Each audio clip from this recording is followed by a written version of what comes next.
पटना से राहुल गांधी का बीजेपी पर हमला। बीजेपी संविधान बदलना चाहती है, हम बीजेपी को संविधान बदलने नहीं देंगे, राहुल गांधी का बयान।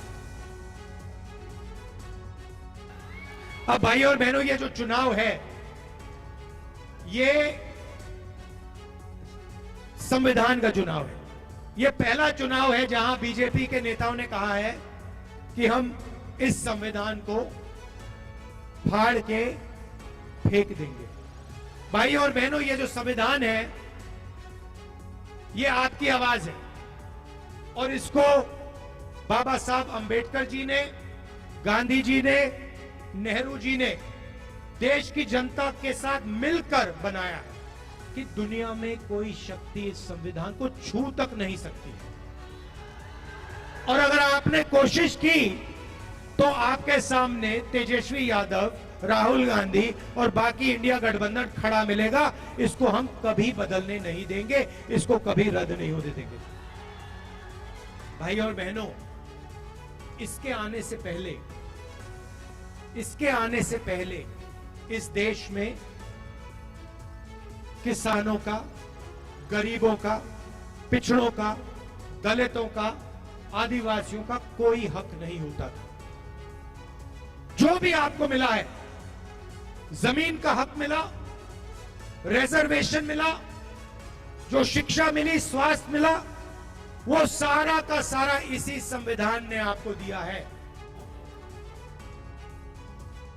तो संविधान को लेकर अभी भी राहुल गांधी की तरफ से हमले किए जा रहे हैं, लगातार बीजेपी को बनाया जा रहा है निशाना। और इस बीच एक अहम खबर आ रही है, 1 जून को होगी इंडिया गठबंधन की बैठक। लोकसभा चुनाव के नतीजों को लेकर इस बैठक में चर्चा की जाएगी। इंडिया गठबंधन के सहयोगी दलों में आपसी कोऑर्डिनेशन पर भी चर्चा होगी। 1 जून को अंतिम चरण का मतदान होना है और 4 जून को आने वाले हैं लोकसभा चुनाव के नतीजे।